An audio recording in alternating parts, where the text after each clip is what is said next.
like lean all the way down to talk to the mic because he's so damn tall. Hi, everybody. Welcome to... I'm so sorry, I was not planning to be the moderator. So we're going to pull this up real quick. Unless one of you guys knows what the name of the panel is.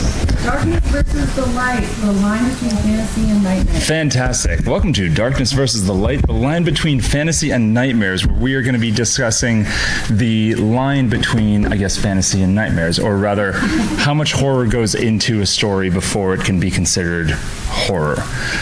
So at the end, we're going to start with introductions. We're going to go there, come back, and in that time, hopefully I will come up with at least one question to ask. So I think you should draft her in as like a part of co-moderator. You are officially PA. You're getting paid now. What's minimum wage in Georgia? $7.25. Congratulations. Fantastic. All right, at the end. Hi, I'm Ernest Dempsey. I have published over 60 novels since 2011. I am mostly... Thank you. No one else claps when I say that, so thank you. Oh, stop. Stop it. It's just a job like anything else. You go to work, put your 40 hours in. When I do it, I write bestsellers. That's all. Nailed it. Kidding. No, but I'm mostly known for archaeological thrillers and some paranormal, so it makes a ton of sense that I'm on a fantasy horror panel. We're going to fit right in here. We're going to have a good time at least. I'm Todd Fonestock. I write Edge of Your Seat epic fantasy, or half the number of books that he's written at this point, but still enough to get my name out there. And I've been doing this since I was 18, and I've won some awards, hit some bestseller lists, but mostly my favorite thing to do is to come to cons and meet people who love to read what I do. So that's me in a nutshell. Awesome. My name is Bryce O'Connor. I am best known as the author of the Warform Stormweaver series. I am also known as the CEO of Wraithmark Creative, where we do a lot of deluxe editions, including classics like Dracula, which we are launching next month.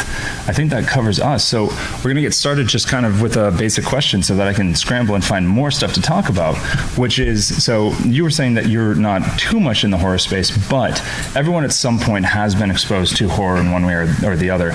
Is there an element of horror that you guys have found does find its way into your writing, whether or not your writing is considered horror or not? So if there is some, and there's some scary stuff that happens in some of my stories, it leans more into interdimensional, multiverse kind of stuff with various kinds of monsters from throughout mythology and history and stuff like that. So there are some horrific things that happen, but I don't have any really moments where it's like from Edgar Allan Poe to Rob Zombie type stuff. I don't really have a lot of that goes on in there. So if you'd like me to leave, I can go. No, you're good. We're trying to find the line, so this works out really well. And you're also talking about Eldritch horror stuff. So it would be curious at some point, we'll ask you guys, like, if something like that qualifies as horror, maybe not for you, but for somebody else. So, I mean, it is, given that we're trying to find the line, this is perfect. Okay. So archaeological fiction, there's no mummies or anything coming out of the walls? Damn it, you got me. I don't have that, but I do have a lot of curses and things of that nature that do happen, some inexplicable stuff, especially in the paranormal side of archaeology. So. Cool. Well, so for epic fantasy, there's all kinds of room for monsters. I mean, where are the stakes if there isn't some horrible dragon or some beast that has come out of the sand or up through the muck to threaten our protagonist? So a lot of times I will flirt with the line between fantasy and horror, and I think the difference for me is very much the context of the heroes and what they're meant to do. So in my case, in high fantasy, like, they're meant to win in the end, right? So if you go in and get a high fantasy book and the author kills off all the characters, that's not what you signed up for necessarily, right? And so I think in a horror movie, a lot of the protagonists or horror book, I think a lot of the protagonists are actually supposed to die, right? I mean, that's part of the trope. So I think that's a definite difference between that. But as far as like the monsters and the bloodletting and the gore, I mean, sometimes I'll dip deep into that in fantasy just to kind of raise the stakes of it, right? That's what I was going to ask you, actually, is how deep you went into sort of that gore and that sort of stuff. Yeah, I tend And in what context? Can you tell us, like, what context? I don't want to put you too much on the spot, but I'm really curious. So like the context, what I meant by that was the trope that I was talking about. So the context would be, there are these demonic monsters or whatever that are out there that we have to fight, or the protagonist. See how I put myself in the protagonist's eyes right there? Yeah, that the protagonists have to fight. The fact that we know, even if some of them are wounded or even some of them are killed, we're going to prevail in the end, gives a different spin on it, I think, and it takes it a little bit out of horror and into, okay, we're going to go through hell, but we're going to come out the other side, and we're going to bring something more hopeful than, okay, we just survived. I mean, that's what I meant by the context of it. Okay, that's super interesting, because you actually you made me immediately think of the book that started my company, the book that I think should have gotten way more sales than it did, and it should be read by all of you guys, especially if you're into any kind of horror elements. It's a book called Aching God by Mike Shell. And this book, it subverted my expectations of epic fantasy. It's got an atypical main character. He's a bit older. I think he's in his 50s, and it explores this kind of like eldritch god theme and dungeon crawling in a way that even more so maybe than like a la George Martin, like you don't know who is going to die, who is going to go, and why. And so my next question was actually going to be, and maybe this leans a little bit into what you guys were talking about.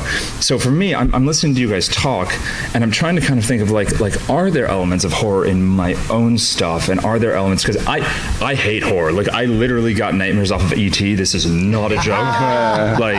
And when I say got, I don't mean when I was 8. I mean when I was 28. But it's interesting, because what I'm picturing now is in the dark fantasy that I wrote, and even in kind of the lighter epic fantasy, where I think I might inject horror is actually in the grittiness of the reality that I try to apply, and reality in the fantasy sense. I'm a straight white guy. I don't do any actual research into like the stuff that I definitely should when I write, as do many of us. So like when I apply like grittiness and what I think of as the reality, like the gore, the damage, the violence, like is that something that you guys find comes through in your own writing and might be something that is really blurring that line a little bit, especially for some people, depending on if they're reading it? So there's my Gideon Wolf series is probably paranormal urban fantasy. So that's the closest I get to fantasy. And although I love reading fantasy, I started reading because of the Dragonlance Chronicles. Actually, that's what got me into reading. So I still read more fantasy than anything. But so that Gideon Wolf series, it's extremely violent, and because his whole mission is to execute the wicked. Yeah. And so, and those who are serving the forces of darkness. And so I went way, I have a lot of action, a lot of violence in all my stories, but that one I wrote for a friend in Las Vegas who says, I want more violence, I want more gore. And I was like, the rest of the fans don't want that, but I'll do it for you. And she turns out to be, and then I go visit her, and she's like, I'm not really into Gideon. I'm like, I wrote the whole fucking series for you. But there are creative ways. So this is where I start wondering if I'm messed up in the head, because like I'll kill these bad guys with this wolf-like creature in pretty graphic ways. Like in one scene, he's beating the hell out of this guy, and then he's pinned him under a car. So the guy's just laying there, and then he just runs up like a field goal kicker, because I'm a soccer player and I love football, and field goal kicks the guy's head down the road, and it flies off into the ditch, and he goes, oh, wide right. And so, that's probably the closest I get to like pretty graphic stuff. I don't know if that answers the question. That's the closest you get, because it's pretty far. Okay, good. All right. That was. Then I do belong. He's like, I don't fit here, and then he's like, I also don't know if I'm messed up in the head. By the way, we decapitate via violent soccer kicks. Yes. You're doing great. I do belong. One of us. Yeah, I think I always look at it I write fantasy, and interestingly, maybe ironically, I want realism in my fantasy, right? I mean, it's clearly we're in a different world. Clearly there's magic that's there that's not in this particular world, or at least in the fashion that I envision it. And, there are sort of, I don't know if I'd call them super-powered characters, but they kind of are, right? I mean, like, these guys are, carrying around 10-pound swords, and, their arm never gets tired, and they can walk for days and days and days. And so when I go up against a villain or a monster, I'm envisioning what it would look like to the person who was right there. So I don't really see it as being gratuitous when, somebody's arm gets chopped off and there's like a spray of blood on the ground. I see it as that would be part of it, right? I mean, like, you got to face this, and maybe I'll even have the character react to that in some adverse way, the way that somebody who's frightened of that kind of gore would react, so that it enhances that reality. So I feel like, as far as am I skating the line or thinking about, how much is too much, I don't think about that at all. I think about what's going to get this scene done the way that I want it to get done, and if it's field goal kicking a person's head down the road, then that's what it is. I love that, by the way. They make me laugh if I was reading that in a book. But I mean, most of my books don't have that kind of humor in them, but I think it's as much as it needs to be to make it feel real to me. So I'm not sure where on the line that would be, but I don't have a point where I'm like, this is too much. I go where it needs to go. So that's really interesting. I'm going to turn the question for you guys. So, can you raise your hand if I'm talking about like a wolf? If you're reading a book and the main character comes across a battle, and maybe there's a monster or some kind of bandits, and there's viscera and there's blood and there's decapitation and there's all these limbs. Can you raise your hand if you guys think of that as kind of a horror element? Does that make it seem? Don't be. I mean, I think it makes it a horror element. Yeah. Yeah, so... I mean, genre blending is a thing, and I think we take from all the different genres when we do good writing. Yeah, so you either raise your hands, and if you have a question, go for 2 hands, because we're going to need questions at some point here. Okay, so there's a few people who would think of it as a horror element. So, and just a few though. So maybe that's another thing about lines, and that's I don't want to pivot this panel into a totally different topic, but it is one of those things when you're talking about, and when you're talking to professional writers and when you're talking to readers and stuff about what your expectations are. Like, that line's going to be completely different for every reader. It's also going to be completely different for every writer, because my stuff currently, what I used to write, was very, very dark in the sense of how I feel currently. COVID was really hard for me, and so I kind of pivoted away from that. And so writing that kind of thing would have been very normal for me back when I started writing in 15, 16, 17.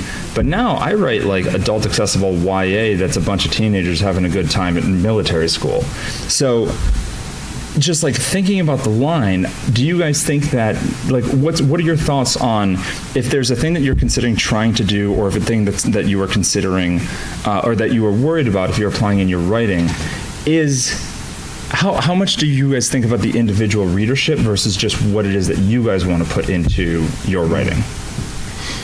Well, I think if you don't write to market a little bit, then you're going to struggle to sell books. So you have to find that happy, I think you have to try to find that happy medium, right? Because you don't just want to write to market, because then you're a sellout. So you want to make sure you're expressing something that you think is really cool and really interesting. And by way of that, your readers probably will too, or if not, your hardcore readers, at least a branch of them will, and then you'll probably pick up some new readers elsewhere.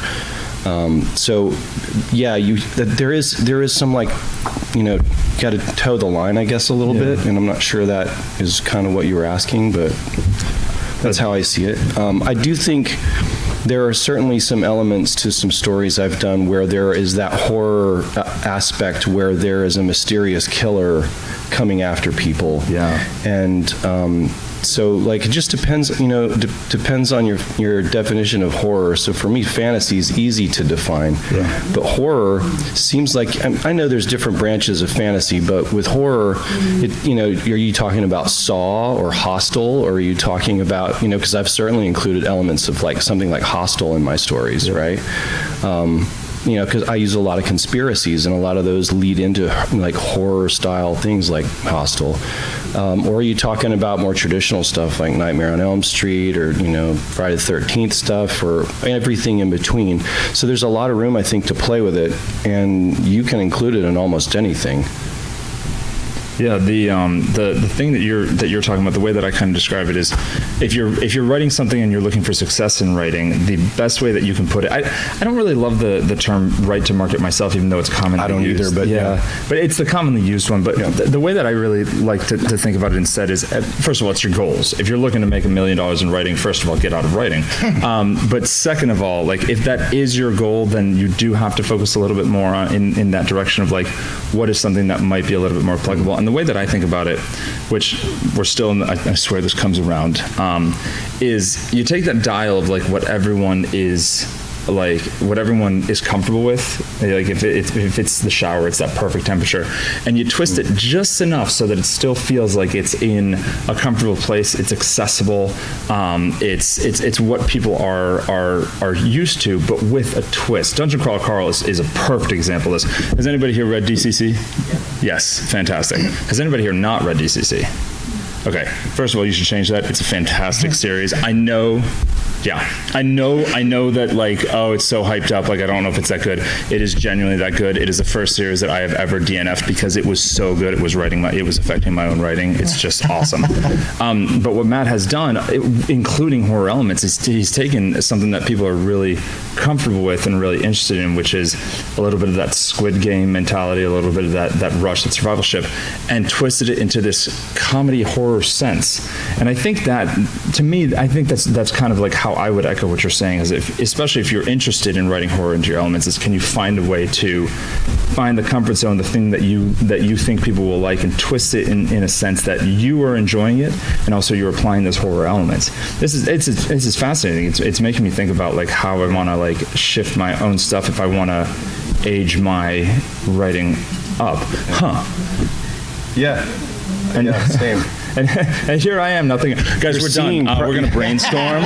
So it was nice talking to you all. So if you had any process questions later, you're seeing new process right now. The bouncing back and forth. It's one of the things I love about panels, especially if it's a little, because there is conversation that happens up here, at least at good panels. Not that this is one, but we'll get there. We'll get there. I swear we're trying. Definitely 3 stars. Yeah. Hey, 3 stars for not knowing who the moderator was and the panel. I think we're doing okay. We actually do have a question. Thank you. You know what? On that, we're done. Like, we do have a question, and I am going to be taking questions as we go along because horror is not my specialty, and we are working. I think you're doing a great job for being a moderator that wasn't the moderator. Yeah. What's up? Yeah, so it sounds like you're trying to capture the ideal horror. It sounds like there's a lot of talk about hopelessness. Do you feel like that's what you're trying to capture? That's interesting. So the question is that what I don't know if it's me specifically, but what we're discussing here is capturing the ideal horror for me specifically, and is hopelessness kind of the word that I'm looking for. And that's actually really interesting for my own personal stuff, because I think that's an element that is missing.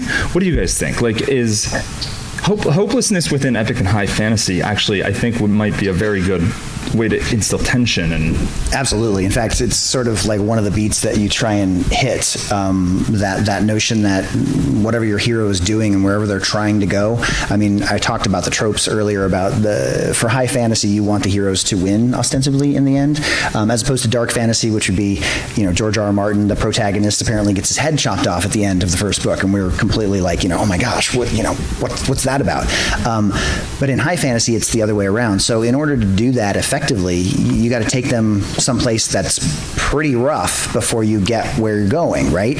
And that rough place often is, the dark night of the soul, that despair, that hopelessness that you're talking about, where they have to face all of their weaknesses before they can then build and gather their strengths and then make a run towards, whatever the big bad is, the Sauron, or, the big dragon at the end that they have to fight. They have to fight their own inner weaknesses first, and that dovetails right into that hopelessness that you're talking about. And that is the time, right, to throw in those big bad guys. I think about Lord of the Rings from the movie, but even more so from the book, when they encounter Shelob, right?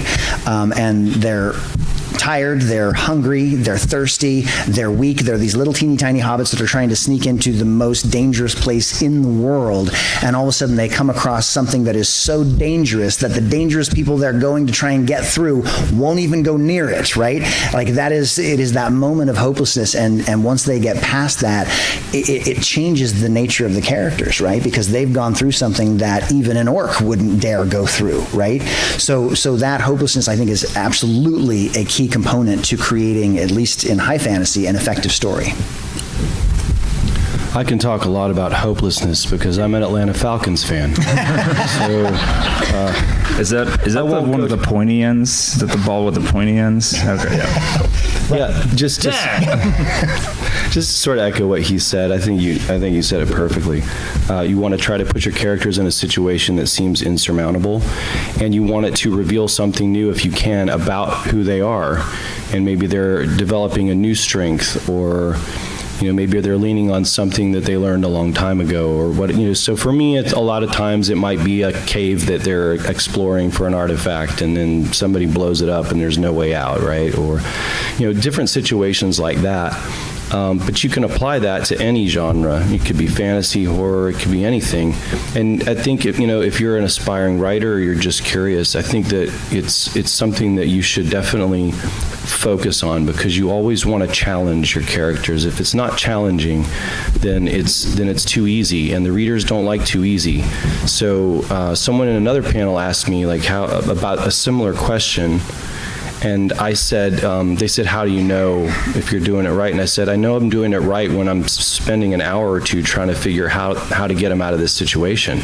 Because if it's hard for me, then it's going to be hard for you to read it. You're going to be guessing, right? And so that hopelessness of they're stuck, there's no way out, is huge.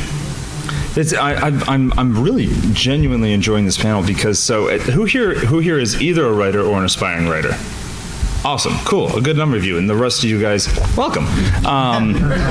So I'm a pantser, and I'm one of the people who, if you say you have passive voice here, I'm like, what is that? What is passive voice? Yeah, I know, I'm terrible. It's horrible. I know.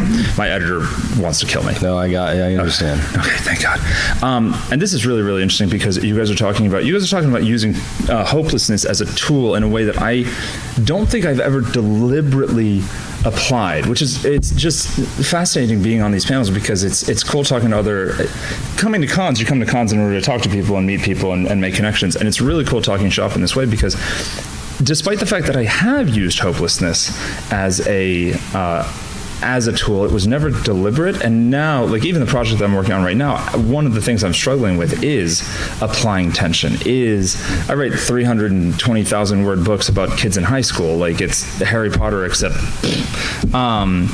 So this is really fascinating. Are there other elements of horror that you guys can think of? Are there other elements of the scaries, the bads, the gore that you guys think that you have applied in any sort of deliberate fashion to affect whether it is tension or whether it is drama or whether it is a climactic moment? Because, for example, a jump scare, those have value in horror movies, they have value in books.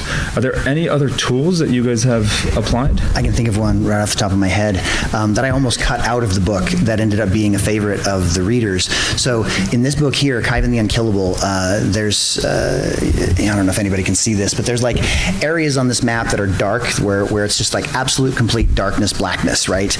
And you go in there, you die. We don't know what's in there, but we know that nobody goes in there and then comes back out again, right? Well, the main character, Khyven, goes in there and he has an amulet that allows him to see in the dark. And through many different adventures, he ends up in this castle where there is this giant raven, right, that talks.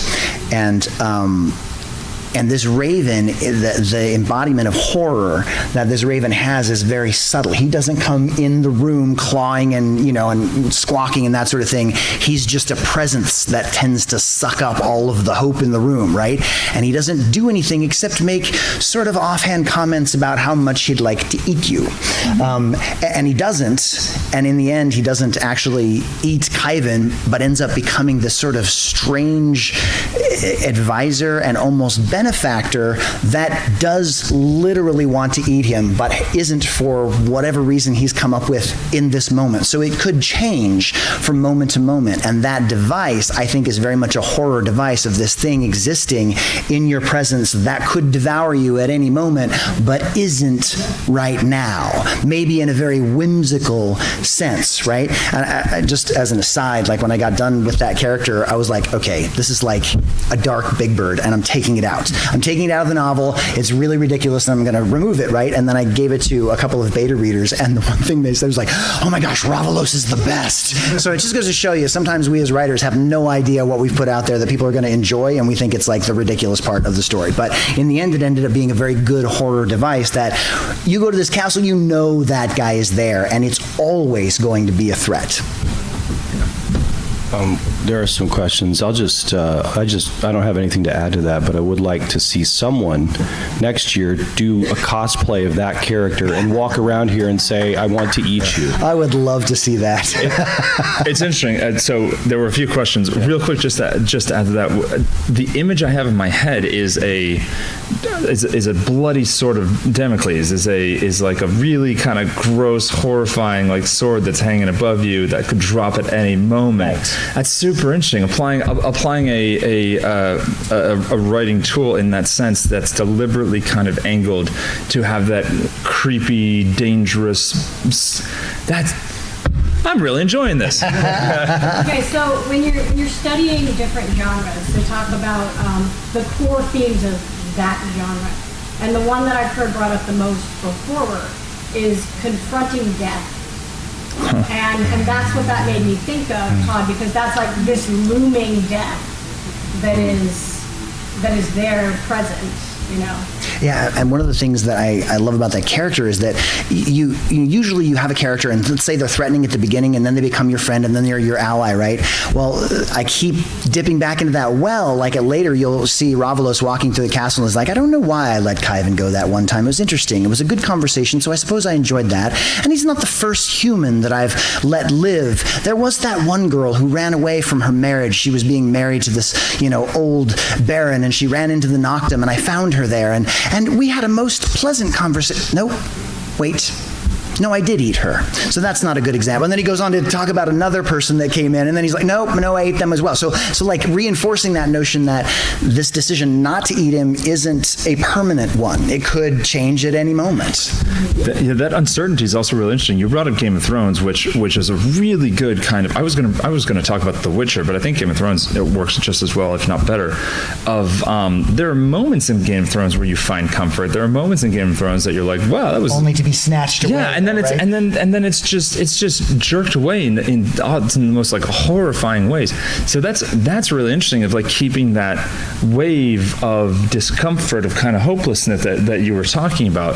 That is your turn. You're reminding me of the Dread Pirate Roberts. Right. No, that's yeah. It's the same device, right? All right, someone help me out here. Okay, so yes, I know. Just leave it alone. I like to claim I'm too young for it, but that was 10 years ago. Help me out here. He told Wesley Princess every Bride. morning. Yes, Princess. Yes. Okay.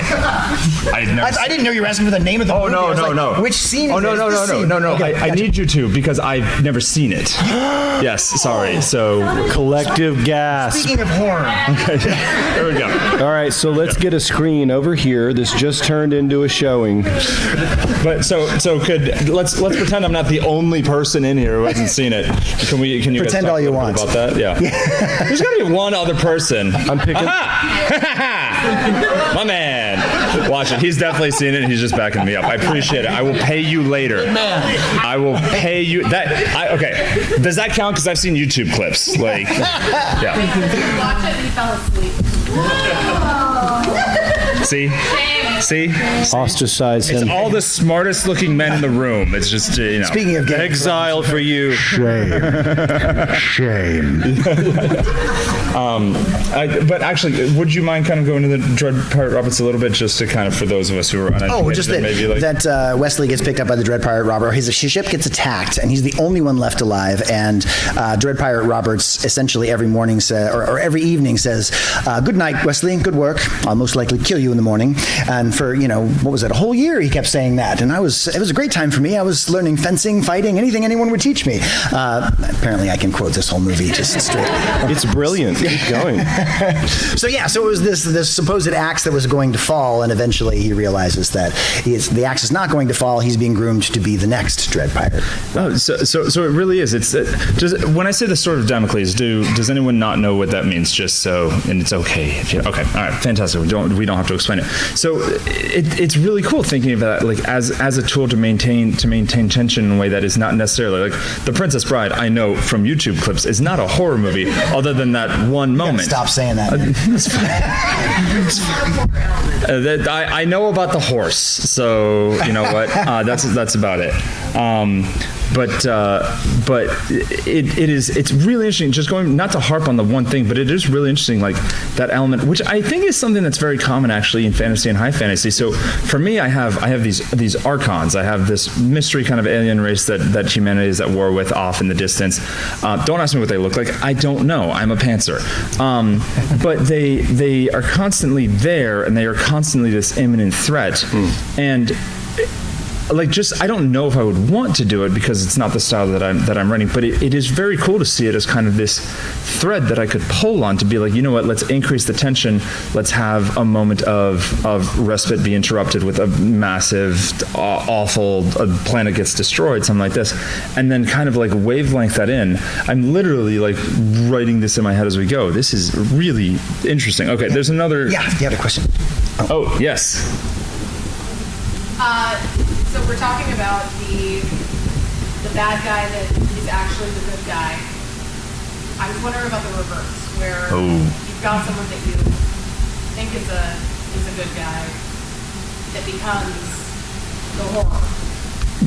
How do you write that in a way that because you're basically writing two different characters, or two sides of one character. How do you write that person to where you don't suspect that they're the villain? See, that's tricky. It's without giving anything. Let's repeat the question real quick. Yeah, go ahead. So the question is how do you write the betraying character? How do you write the good guy that's actually the bad guy in a way that you don't give it away? So yeah. So before I was interrupted,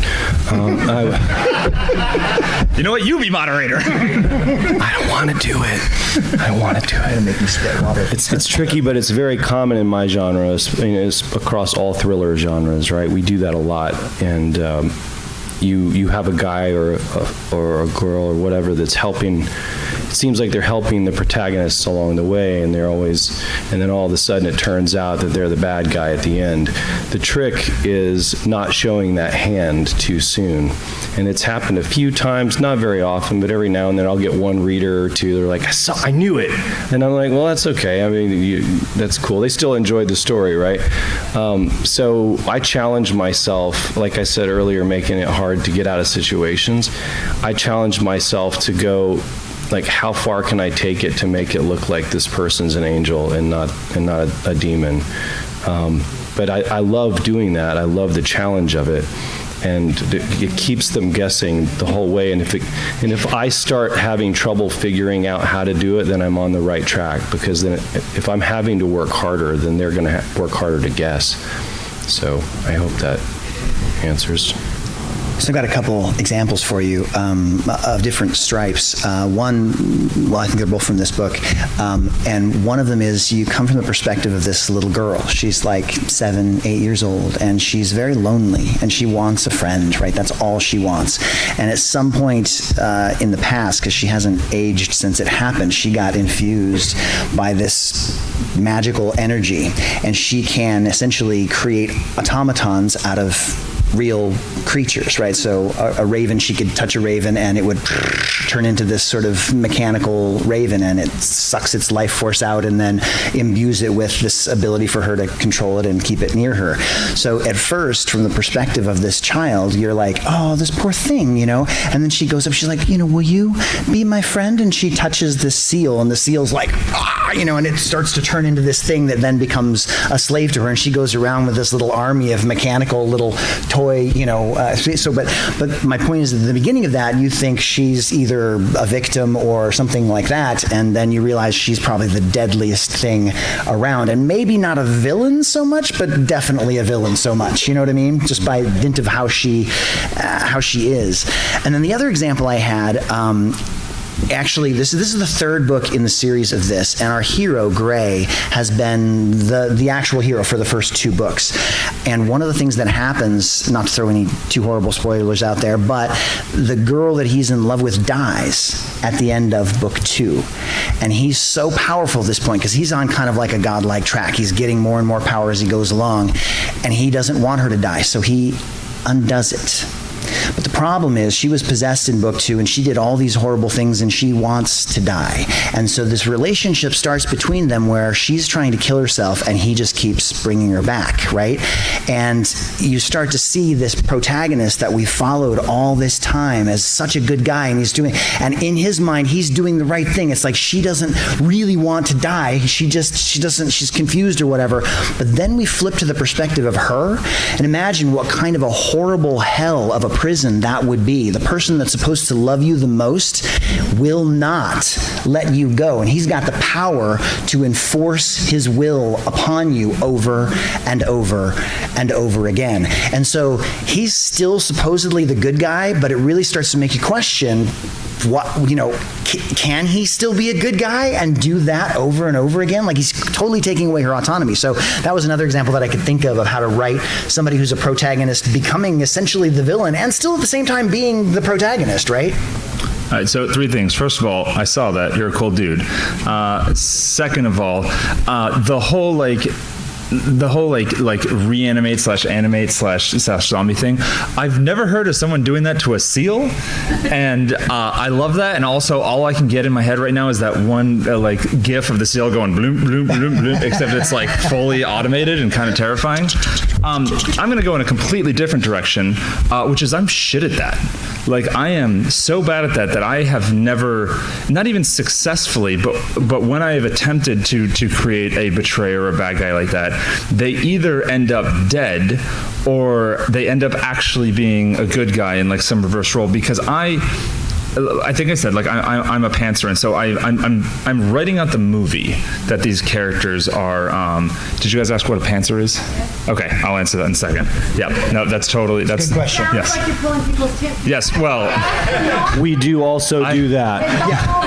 I went to college That's for also 6 a pantser. years, so So you know. watch yourself when you're walking around the con. Yeah. It is just Or don't me. wear pants. Yes. So, like I said, I'm a pantser, and so I live in the heads of these. I'll get that in a second. I live in the heads of my characters, and I'm just writing out the movie that happens. And kind of, I don't know if it's because of that or just because of like where my headspace has been for most of my creative life. I don't like that feeling. Like, I don't like being in the heads of those people. So what I do like is I do like writing imperfect heroes and imperfect villains. Like, I'm not a big fan of like the evil bad guy. I'm a fan of like, that guy's fucked up, but hey, there's a reason why he's trying to destroy the planet. Thanos-ish, kind of like, you know. So I'm not good at that, and it's okay not to be good at everything. Like, it's also okay to want to improve at stuff. This is a space I like what I write, and maybe one day that'll change. We change all the time when it comes to things we're interested in. But just so you know, it's also okay not to be good at it. To answer the unasked question, hey, actually, I just talked. Someone else want to explain a plotter versus a pantser? A plotter versus pantser. Well, I'll give an example of your first question first. So, Mission Impossible, the first movie, John Voight, you think he's the good guy and he dies, and then he appears at the end, right?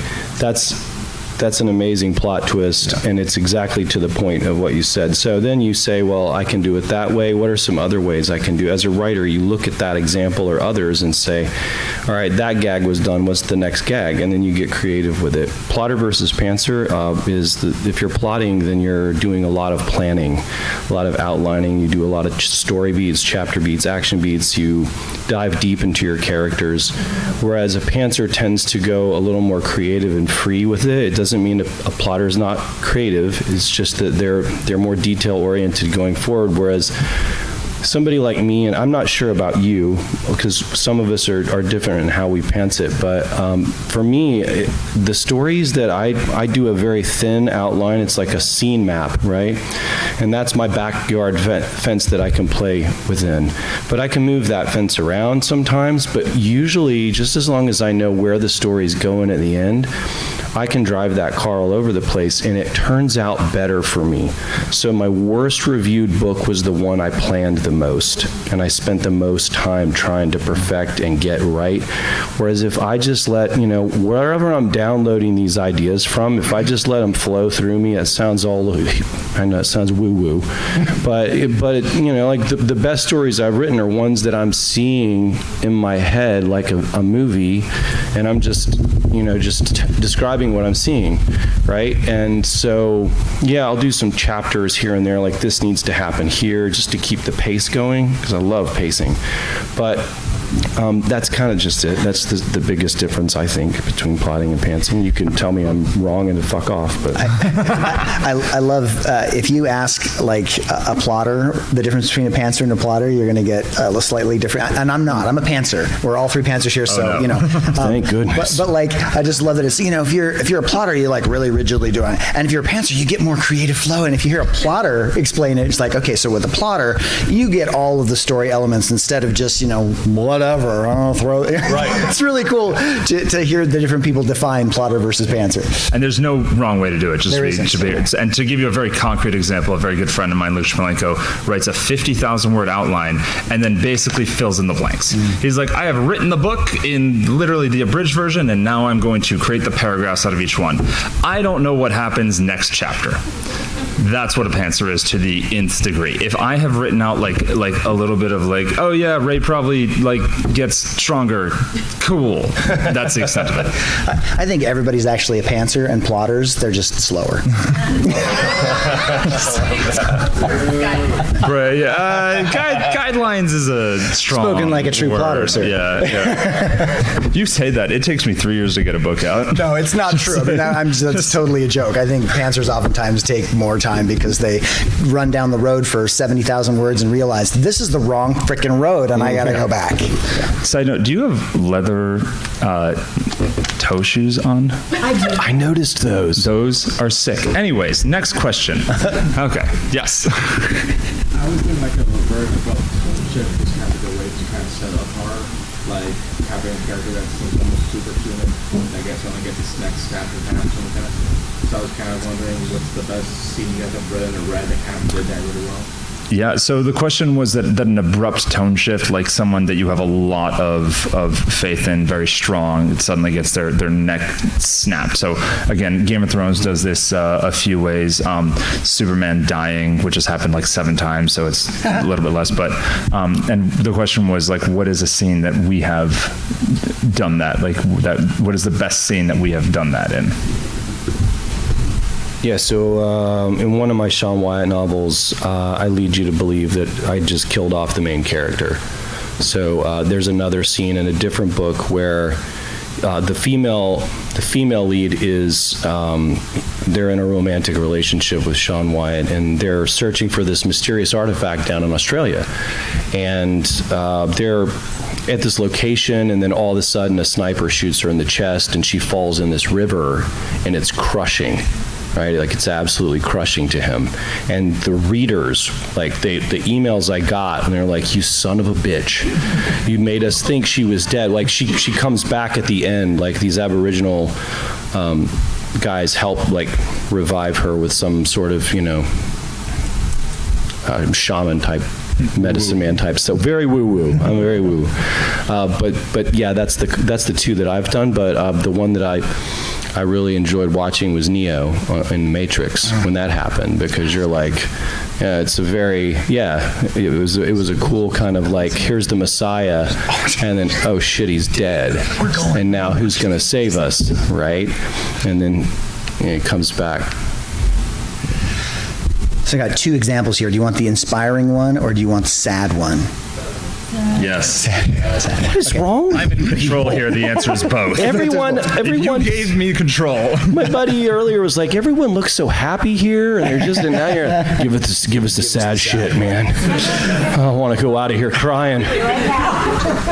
Okay, so we'll start with the inspiring one. So, Khyven the Unkillable is known for being unkillable because he's a gladiator that was thrown into this gladiatorial pit when he was 18 years old. Most people don't survive more than one bout, right? He has survived 48 at this point, and they're just like, people are like, wow, he's unkillable, right? So he has this reputation. Fast forward 4 books, and he is going against his better judgment with the genius level ADHD wizard Slater, who doesn't seem to have any aversion to getting into situations that will cause him death. Khyven, on the other hand, is a very good protector. So anyways, they go to this castle that's burned out, and this dragon has been following them because Slater outwitted the dragon, and that has never happened, and the dragon is pissed, and he's looking for a rematch, right?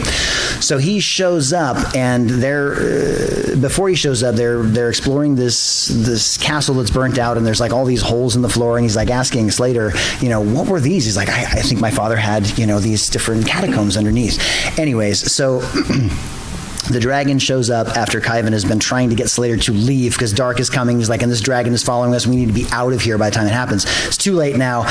The dragon shows up and shoots this burst of flame at Khyven and just incinerates him. The skeleton slams up against the wall and falls down. And then he pins Slater under his, his claws, and he's like, starts to talk to him again. And Slater likes to talk to the dragon because the dragon knows all kinds of things that Slater doesn't, and he's far more interested in gaining knowledge than he is in keeping himself alive. And so, as he's talking, Slater says, you've made, this miscalculation. Khyven is Khyven the Unkillable. He's like, the skeleton over there that I just incinerated. Well, what the dragon doesn't know is that there's corpses all over this place. And when he shoots at Khyven jumps down one of the holes, and the blast goes past him and slams another person's skeleton up against the wall. So clever. And as the dragon is like, oh, you mean the unkillable one that's incinerated? Khyven is rising up behind the dragon with this magic sword that can cut through anything. And Slater's like, yes. And then, of course, he attacks. So that's the inspiring one, where we thought he was dead, and, of course, he's unkillable, right? He's not actually unkillable, but he just keeps getting seemingly lucky all over the place. So that's one. The other one... No, don't do this one. No, I'm just kidding. I'm kidding. But that one gets a gold star. Thanks. So the other one is the main character of the 3rd book, and she is the leader of the group. She's a queen, right? And so she automatically leads the group. Well, she gets abducted and taken away to this other land, and she goes through all these trials, and then she gets captured by this necromancer who has this really slimy, skeezy attraction to her, and he's going to make her his wife. And this is how Nasag talks, and he says to her that he's going to drain the blood out of her and turn her into a vampire. And Ren is the embodiment of life. She is always drinking with her followers. She's always partying. She's always dancing, and she is brilliant in tactics. And she always has another ace up her sleeve. Well, she's run out of aces. And at this point, she's paralyzed by something that he's given her. She's naked in a bathtub, and he's going to have one of his vampires suck all the blood out of her, and he's going to put more blood into her, which will turn her into a vampire and then make her subservient to him, because all the vampires have that sort of thing, right? We have never seen this woman beg in her life, and this is where she does it. And of course, as soon as she begs, Nasag is the type of person that loves that. Like, that's not going to stop him from doing it. It's going to make him want to do it all the more. And he kills her. And I didn't want to do this scene. I hated the notion of killing her, and then she's going to become a vampire, right? And like, she is a creature of light and life and happiness, right? So I went to my group and I'm like, okay, so I'm going to turn her into a vampire, but then I'm going to turn her back. Like, Slater's going to come up with something where she can go back to being, and they were all like, boo, if you're going to do something, you have to stick with it. And so the death of this character, and I think all the readers that were reading it were like, he's going to bring her back somehow. Somehow she's going to get out of this, because she always gets out of it, right? And then she wakes up as a vampire, and we know that it's not gonna be undone, that it's not, and we have to live with this moment where she's died, she's come back, but it's not victorious like Khyven. It's sad because it's real. It's not like a fake out. It's so great, though. Yeah. You guys think that was pretty great, right? I mean, that's Gold star. Real quick, my two. Who asked? You asked the question. So my two, which will be real quick, and then I'll get to your question. I'm gonna do two as well, but I killed the mentor. And I'm one of those people, like, if you're on my server, I always talk about, like, my main characters are gonna get through it. Maybe not in one piece, but they're gonna get the happily ever after, no matter how dark my stuff is. I talk about that because as an indie author, like, communication with our audience is something we can do, and I really like being able to be like, hey, if this stuff isn't for you, whatever. But so everyone else, though, is up for grabs. And I kill the mentor, and I do it very abruptly, and they're in the middle of this conversation, they get attacked by a bear, and the mentor dies. Just boom, like that. And there is a shift in darkness in that, of just like realizing, like, hey, this is the hero's journey and it's not bump free. So there's definitely that element. The one also that I've done that we didn't talk about, but I bet you guys have done it, is there's always a bigger fish moment, where in the first book of my first series, we were introduced to, this is so long ago, I literally can't remember the guy's name, which makes me feel ashamed of myself, but there's the main bad guy for the entirety of the first book. And at the end, the hero hasn't killed the main bad guy, but he's escaped from the city where the bad guy is, off to like become stronger and come back. And the last scene of the chapter is the main bad guy being, he got away, and then his boss shows up, kills the fuck out of him, and he's like, when you got to do something right, do it yourself. And that was a moment that I also saw a lot of people respond in a very positive way, of being like, oh shit, and it just kind of amps that, and you can use that kind of like thrill to do exactly what you're talking about. Yes. So Todd, your example of the good character that becomes the guys in the bathtub, in your mind, is that horror or is that a nightmare? Like, is it a is it a nightmare as in like it's not real, or is it a nightmare as in like this is just the most horrible thing we can imagine happening to her? Yeah, no, I mean, I think it's both. I mean, and I think it's emotionally horrific and also like, horror movie horrific, right? I mean, like, she is stripped of all of her autonomy, right? I mean, like, the last thing that she could be taken from her dignity and her rebellion is taken from her. She's lost everything, right? And she's born again as this horrible thing that has to suck blood to live, right? It's the opposite of who she was meant to be. So I would say both. I'd say it's a nightmare and it's a horror in multiple ways, right? And that goes into the line, because to me, that's a nightmare. Like, if I was partaking in that book, it would be something that would traumatize me, at least for a while. I'd probably have to put it down. I'd pick it back up. It's cool, for sure. But I think I'd put that down for 2 days. Maybe I don't understand the difference between the nightmare and horror. But no, I think we're talking about the line, because what we were talking about earlier is like, it depends on the reader. Because, for you, maybe that is, because she asked, like, does that straddle the line? And if it had been asked to me, I'd been like, that's a nightmare. Are you fucking kidding me? Like, that's awful. It's throwing it across the room kind of thing. So, I don't know. I wrote a book years ago when I was just getting started called The Dream Writer, and in it the protagonist is having these nightmares, and these are based on dreams that I actually had. So in one of the dreams, he's walking down the street and these guys start following him, and he doesn't know who they are, and he's just like a freshman in college, and he's walking through the city and these guys are following him, so he starts going faster. Very horror element, right? And then eventually they catch up to him and shoot him in the back. He dies, and when he dies, he wakes up. But the whole gag of the thing is that there's an old legend that if you die in your sleep, you die in real life, right?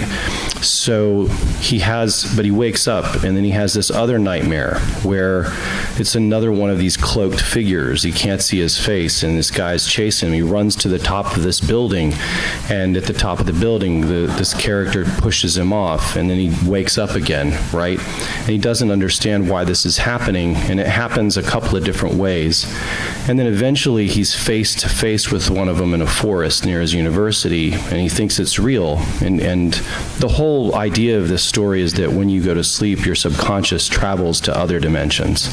That's why it seems so real. When you wake up, you're like, I could have sworn I was eating that orange, right? Or like skiing on a water, like a lake full of snakes. But, which did happen once. No, the nightmare happened. The nightmare happened, not the real thing. Like, where is this lake? Indiana Jones. But then at the end, in the big climactic scene, he fights back. So this guy tries to kill him with a sword in the forest, and somehow he gets away, takes the sword, and takes off the head of this creature, and he's instantly transported to this other dimension where he's fully conscious. And so I don't know if that answers what you were talking about, but that's something that I've done. So we all talk a lot, so this is probably the last question. So back there.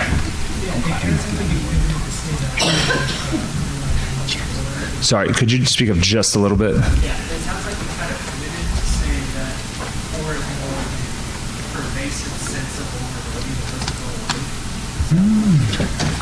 away. Personally, I think so. The question was, we pivoted to saying that horror is a pervasive sense of vulnerability. I don't know about you guys. I don't want to identify horror as like a specific thing. I'm not smart enough to make that call in the first place, and also I don't write horror. But I mean, I would agree that's definitely a way to achieve it. I love that definition. I mean, I'm not a horror writer either, per se, but that does seem to be a recurring theme of most horror movies, right? Like you're always, like, you're raw, you're exposed, there's something bad that could happen at any moment, and just because it's not happening doesn't mean that it's not going to, right? I think that's a good definition. I don't have anything to add. I really like that. Yeah, that's interesting. I've never heard it put that way. Nice. All right, do we have one more question? Cool. All right, so we do have a second. Does anybody have questions related to writing or anything else that they'd like to ask? We're done. Oh, right. Yes. Last introductions and tell us where we can find you. Yeah, so you can find me on, I'm pretty active on my Facebook author page, facebook.com/Ernest Dempsey. I usually interact a good bit there, and then especially in my Hunters and Runners group, which is a fan-run group, so people are all the time sharing really interesting mysteries from archaeology and history, articles, things like that. My website, I need to update. It's ernestdempsey.net, so if you go there, don't make fun of me because it needs updating big time. And yeah, and YouTube, on youtube.com/Ernest Dempsey, you can find me there. And I have some free keychains here, so if you would like some free swag, you can get some at the end. Cool. ToddFonestock.com. You can find all of my stuff on there. And in fact, I have cards up here. If anybody wants one, you're welcome to have one. And then actually, I was at Fantasy Gather, and I have a few copies left over that I don't want to take back on the plane. So if anybody wants to get some of the things here, approach me afterwards, and I will make sure that you can get them. That's a really good idea, because we brought like 20 boxes, and that was way too much. So I also have free shit. The best place to find me for just authorship aspect is actually on Reddit. I have a subreddit called Warformed. There's about 12,000 people there. We chat on occasion, and it's a good time. But if you are a horror enthusiast, my company, Wraithmark, is actually doing a deluxe edition of Dracula, launching in October. And if you Google Dracula Kickstarter Deluxe Edition, it'll be one of the first things that pop up, and you can sign up for a pre-launch reminder. So thanks for coming, everyone. Yes, Hey, and give it up for Bryce. He did an amazing job on shotgun start. Really well done. I feel bad. I had to walk in and be like, what is this panel, guys? You crushed it, and all of you guys crushed it. You asked perfect questions. Thank you guys so much. That was awesome. That was a lot of fun. That's great. Now get out. Great job, man. Thanks. I appreciate it.